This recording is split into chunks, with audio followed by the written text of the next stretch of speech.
Netanyahu के खिलाफ गिरफ्तारी वारंट। जी हां, बहुत बड़ी खबर है। आपको बता दें कि मशरिक़ वस्ता से बड़ी खबर आ रही है। इजराइल के मौजूदा वज़ीर आज़म नेतन्याहू को लेकर यह बहुत बड़ी खबर है। नेतन्याहू के खिलाफ गिरफ्तारी वारंट। क्या अब दुनिया के किसी भी मुल्क में कदम रखते ही नेतन्याहू की गिरफ्तारी हो सकती है? सोचिए, इजराइल के वज़ीर आज़म बिन्यामिन नेतन्याहू किसी ऐसे मुल्क पहुंचे जहां उनका सरकारी इस्तकबाल होना था, लेकिन एयरपोर्ट पर इस्तकबाल के बजाय पुलिस उनके इंतजार में खड़ी हो।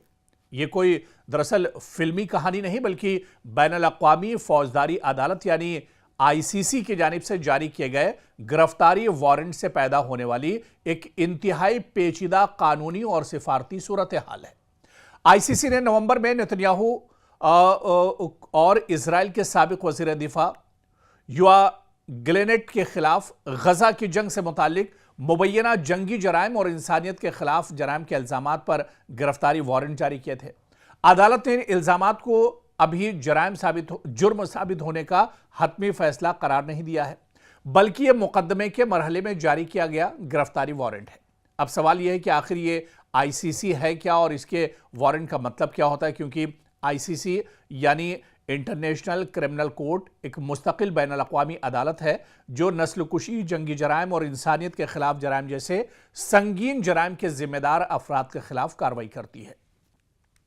इस अदालत के रुकन ममालिक रोम इंस्टीट्यूट के तहत इसके साथ ताउन करने के पाबंद हैं। यानी अगर किसी ऐसे शख्स के खिलाफ आईसीसी का फाल गिरफ्तारी वारंट मौजूद हो और वो किसी रुकन मुल्क की हुदूद में दाखिल हो जाए, तो उसूली तौर पर इस मुल्क पर इसे गिरफ्तार करके अदालत के हवाले करने की जिम्मेदारी आयद होती है। लेकिन दरअसल आईसीसी के पास अपनी कोई पुलिस फोर्स नहीं है। वो खुद किसी मुल्क में पुलिस भेजकर नेतन्याहू को गिरफ्तार नहीं कर सकती। अदालत का इन्हिसार रुकन ममालिक के कौमी इदारों और हुकूमत पर है। यही वजह है कि मामला सिर्फ कानून का नहीं बल्कि सियासत और सिफारतकारी का भी बन सकता है। लेकिन मसलन यूरोप के कई ममालिक आईसीसी के रुकन हैं। अगर नेतन्याहू इन ममालिक का दौरा करते हैं तो इनके खिलाफ गिरफ्तारी के वारंट की वजह से एक बड़ा कानूनी मसला पैदा हो सकता है। लेकिन किसी मुल्क की हुकूमत यह फैसला भी कर सकती है कि वो आईसीसी के साथ किस हद तक ताउन करेगी। अगर कोई मुल्क गिरफ्तारी नहीं करता तो इसके खिलाफ आईसीसी के पास सियासी या कानूनी दबाव के महदूद रास्ते भी मौजूद होते हैं। लेकिन अदालत के पास अपनी पुलिस नहीं कि वो खुद जाकर इसे गिरफ्तार कर ले। तो दरअसल यहां पर एक नुक्ता बहुत अहम है, एक पॉइंट, क्योंकि दोनों ममालिक आईसीसी की रुकनियत से पैदा होने वाली उमूमी जिम्मेदारियों के तहत पाबंद नहीं है और दोनों ने अदालत के दायरे इख्तियार पर एतराज़ात भी किए हैं। तो जो 125 ममालिक हैं, अगर इन ममालिक में कोई मुल्क एतराज़ करता है नेतन्याहू के दौरे पर और वो नेतन्याहू को अपने मुल्क की हुदूद के अंदर गिरफ्तार करना चाहता है, तो आईसीसी के कानून के मुताबिक, जाविये के मुताबिक, वो नेतन्याहू को कभी भी गिरफ्तार कर सकता है। क्योंकि दुनिया के कई ऐसे ममालिक हैं जिनकी तादाद 100 से ज़्यादा है जिन्होंने नेतन्याहू के खिलाफ गिरफ्तारी वारंट जारी किए हैं। और अगर इस तरह के किसी मुल्क में नेतन्याहू पहुंच जाते हैं तो उनकी गिरफ्तारी आने वाले दिनों में एक तरह से तय मानकर चलिए। और इस वक्त बड़ी खबर आ रही है, आपको बता दें कि लीबिया पर ड्रोन से अटैक किया गया है। जी हाँ, लीबिया से बड़ी खबर आ रही है जहां पर ड्रोन के ज़रिए से बड़ा हमला किया गया है। दरअसल लीबिया की जो सबसे बड़ी ऑयल रिफाइनरी है, इसे निशाना बनाया गया है।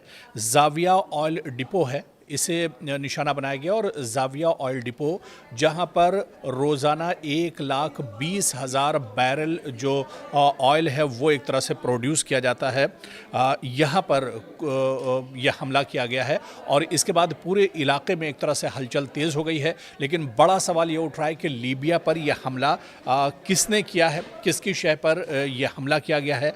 लेकिन यह हमला काफ़ी बड़ा है क्योंकि लीबिया पर बहुत दिनों के बाद इस तरह से हमला हुआ। ड्रोन के जरिए से जाविया जो ऑयल डिपो है इसे निशाना बनाया गया है। इसके बाद अब मशरिक़ वस्ता में और खलीजी ममालिक में एक बार फिर से जो हलचल है वो और तेज़ हो गई है। लीबिया क्योंकि अभी तक बिल्कुल पुरअमन था, यहाँ पर इस तरह के हमले नहीं हो रहे थे, लेकिन एक बार फिर से जिस तरह से ड्रोन हमला हुआ है और जाविया ऑयल डिपो को निशाना बनाया गया है, उसके बाद से अब पूरे मशरिक़ वस्ता में और पूरे जो खलीजी मुल्क हैं वहाँ पर एक बार फिर से हलचल तेज़ हो गई है। और जिस ऑयल डिपो को निशाना बनाया गया है।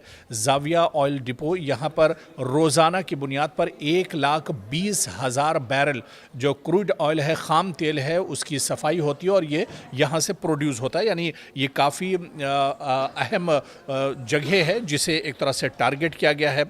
और आपको बताते चलें कि कई ड्रोन, दरअसल एक के बाद एक कई ड्रोन ने यहाँ पर हमला किया है, टारगेट पर निशाना साधा है और उसके बाद से यहाँ पर काफ़ी ज़्यादा तबाही की खबरें इस वक्त निकल कर सामने आ रही हैं। हालांकि शुरुआती तौर पर अभी किसी के हलाक होने या मारे जाने की खबर इस हादसे में नहीं आई है, इस हमले में नहीं आई है और ना ही तो किसी मुल्क ने अभी तक इस हमले की जिम्मेदारी कबूल की है, क्योंकि एक ऐसे वक्त पर यह हमला लीबिया में किया गया है या जाविया ऑयल डिपो पर यह हमला किया गया है जब मशरिक़ वस्ता में अमेरिका और ईरान के दरमियान कशीदगी अपने शबाब पर है।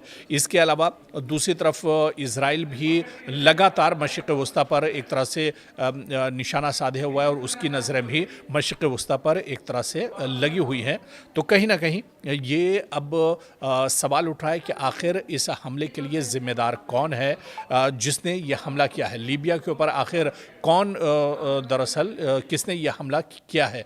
क्या इज़राइल की तरफ से यह हमला किया गया है या फिर ईरान ने यह हमला किया है या फिर अमेरिका की तरफ से यह हमला किया गया है? दरअसल बड़ा सवाल यही कि हमला किया किसकी तरफ से किया गया है और इसकी मंशा क्या कुछ है। जब मशरिक़ वस्ता में हालात इतने ज़्यादा कशीदा हैं तो फिर यह हमला किसकी तरफ से किया गया है?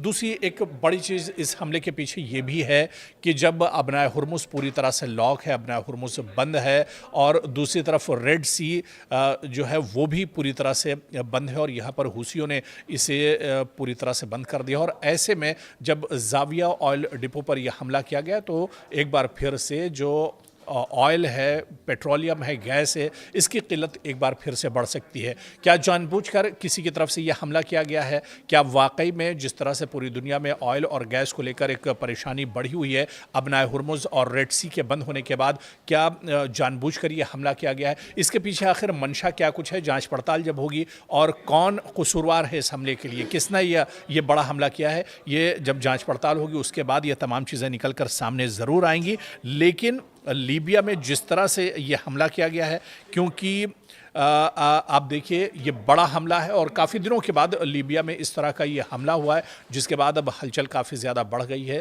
सियासी तौर पर भी अब जो सरगर्मियां हैं वो काफ़ी ज़्यादा बढ़ गई हैं। लेकिन आने वाले दिनों में जब जांच पड़ताल होगी तब ये चीज़ें निकल कर सामने आएंगी कि किसकी मंशा पर यह हमला लीबिया के अंदर किया गया है।